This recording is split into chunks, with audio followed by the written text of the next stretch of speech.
दोस्तों, चीता दुनिया का सबसे तेज दौड़ने वाला जानवर जो 100 किलोमीटर प्रति घंटे की रफ्तार से दौड़ सकता है। भारत समेत एशिया के हर देश से यह जानवर विलुप्त हो चुका है, लेकिन ईरान में आज भी 10 से 15 चीते पाए जाते हैं, जिन्हें ईरान सरकार के द्वारा संरक्षण प्राप्त है, जो मध्य ईरान के पठारी इलाकों में पाए जाते हैं। एशिया में चीते ईरान, मध्य एशिया, अफगानिस्तान और भारत में राजस्थान, पंजाब, सिंध, बंगाल, बिहार, उत्तर प्रदेश, मध्य प्रदेश, गुजरात और कई प्रांतों में मिलते थे। हम चीतों के बारे में चर्चा करते हैं और दावा करते हैं इनके बारे में जानने का, पर ऐसी बहुत सी बातें हैं जिन्हें शायद आप नहीं जानते होंगे। तो आइए जानते हैं चीतों से संबंधित कुछ महत्वपूर्ण तथ्यों के बारे में। दोस्तों, चीता भले ही शरीर में बड़ा, फुर्तीला और तेज दौड़ने वाला जानवर, फिर भी यह शेर और बाघ की तरह दहाड़ नहीं सकता है। बिल्ली की तरह ही गुर्राता है, फुफकारता है, और हो भी क्यों ना, आखिर है भी तो बिल्ली के खानदान से ही। दोस्तों, चीते की आंखें बड़ी बड़ी होती हैं। इनमें काले रंग के आंसू चिन्ह आंख के कोने वाले भाग से नाक के नीचे मुंह तक होते हैं, जिस कारण सूर्य की रोशनी इनके आंखों पर प्रभाव नहीं डालती, जिसकी वजह से काफी दूर तक देख सकता है। इनके लिए रात में देखना भी मुश्किल होता है। रात में चीतों की हालत भी इंसानों जैसी होती है, इसी कारण यह अपना शिकार सुबह या दोपहर के बाद ही करते हैं। दोस्तों, चीता तेज दौड़ने में सक्षम होता है। चीते की तेज दौड़ने की अनुमानित गति 80 से 130 किलोमीटर प्रति घंटा है। एक वयस्क चीते का भार 21 से 72 किलोग्राम होता है। ये बिल्ली के कुल में आता है, जो अपनी फुर्ती और रफ्तार के लिए जाना जाता है। दोस्तों, चीता अपनी पूरी रफ्तार से दौड़ते समय 7 मीटर यानी 23 फुट लंबी छलांग लगा सकता है। दौड़ने की अक्षमता के कारण ही इसके वृहद नासाद्वार दौड़ते समय ज्यादा से ज्यादा ऑक्सीजन ग्रहण कर पाते हैं। जब यह तेजी से शिकार का पीछा करता है तो दोस्तों, इसका श्वसन दर प्रति मिनट 60 से बढ़कर 150 हो जाता है। दोस्तों, चीतों के बारे में रोचक बात यह है, मादा चीता खुद ही बच्चों के भोजन के लिए शिकार करती है और बच्चों को शिकारी जानवरों से भी बचाती है, इसलिए मादा चीता की जिंदगी चुनौती भरी होती है। इसके उलट नर चीते झुंड में रहते हैं। एक झुंड में 4 से 5 चीते होते हैं, जिनमें ज्यादातर भाई ही होते हैं, यानी एक ही माँ बाप की औलाद होते हैं। कभी कभी कोई बाहरी चीता भी झुंड में आ जाता है, तो नर चीतों को बाहरी चीते के झुंड में आने से कोई प्रभाव नहीं पड़ता। दोस्तों, 1940 के बाद से भारत में चीते विलुप्त होते गए। चीता एकमात्र ऐसा जानवर है जो 70 सालों से भारत से लुप्त हो गया। दरअसल अंग्रेजों व राजा महाराजाओं ने चीते का इतना शिकार किया कि यह मांसाहारी खूबसूरत जानवर भारत से विलुप्त हो गया।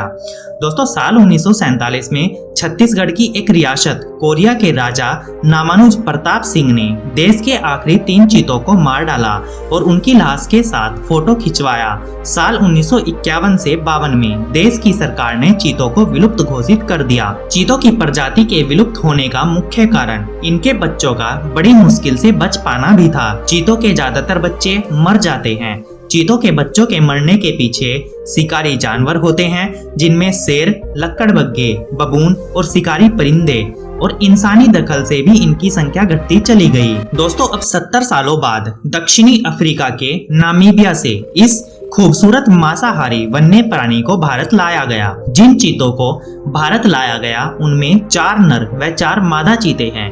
इन चीतों को अफ्रीका के नामीबिया से भारत के लिए 24 लोगों की टीम के साथ सीधे मध्य प्रदेश के ग्वालियर एयरबेस लाया गया, जहां से चिनूक हेलीकॉप्टर के जरिए चीतों को मध्य प्रदेश के श्योपुर जिले में स्थित पालपुर कुनो नेशनल पार्क में लाया गया। दोस्तों, भारत के लिए पहली बार है कि एक मांसाहारी वन्य प्राणी को एक महाद्वीप से दूसरे महाद्वीप में शिफ्ट करने की पहली परियोजना है।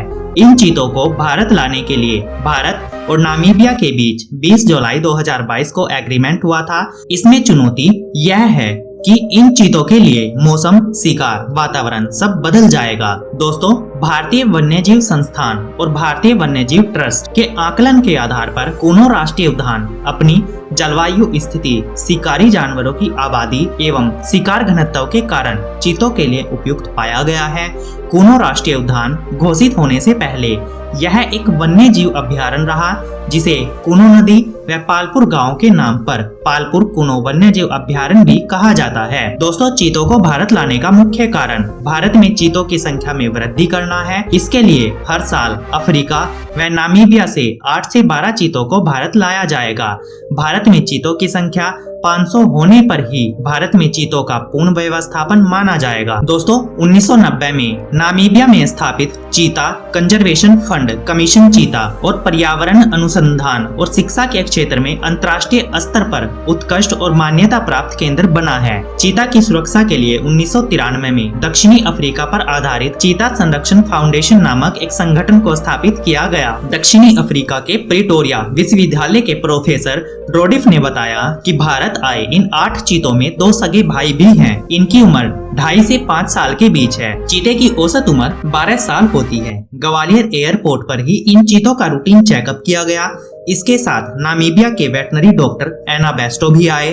चीतों को लकड़ी के बने खास तरह से बक्सों में लाया गया। दोस्तों हर एक वन्य प्राणी का अपना अलग स्वभाव होता है। कुछ वन्य प्राणी मनुष्य को पसंद करते हैं तो कुछ आक्रामक भी होते हैं। पार्क के DFO का कहना है कि चीतों के स्वभाव को रिकॉर्ड करने के लिए उनके केयर टेकर छोड़े गए हैं। उन्हीं के रिकॉर्ड के आधार पर इनका नामांकन किया जाएगा। दोस्तों मध्य प्रदेश के सयूपुर में स्थित पालपुर गढ़ी का निर्माण 18वीं सदी की शुरुआत में करौली के राजा गोपाल सिंह ने कराया था।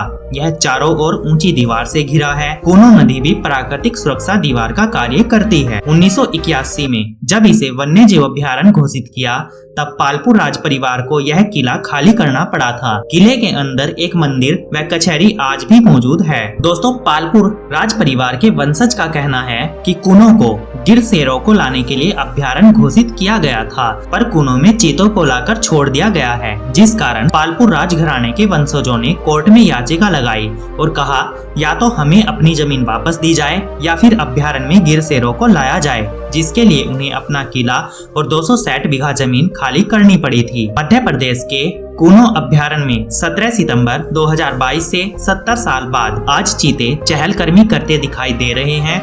इसी बीच 70 से 80 दशक के कुख्यात डकैत रमेश सिंह सिकरवार, जो अपने समय के दस्यु सम्राट रहे, इन चीतों की देखभाल के लिए चीता मित्र के रूप में कार्य कर रहे हैं। दोस्तों ऐसे ही इम्पोर्टेंट फैक्ट्स व इंटरेस्टिंग वीडियोस पाने के लिए हमारे चैनल को सब्सक्राइब करें और वीडियो को लाइक व शेयर करें।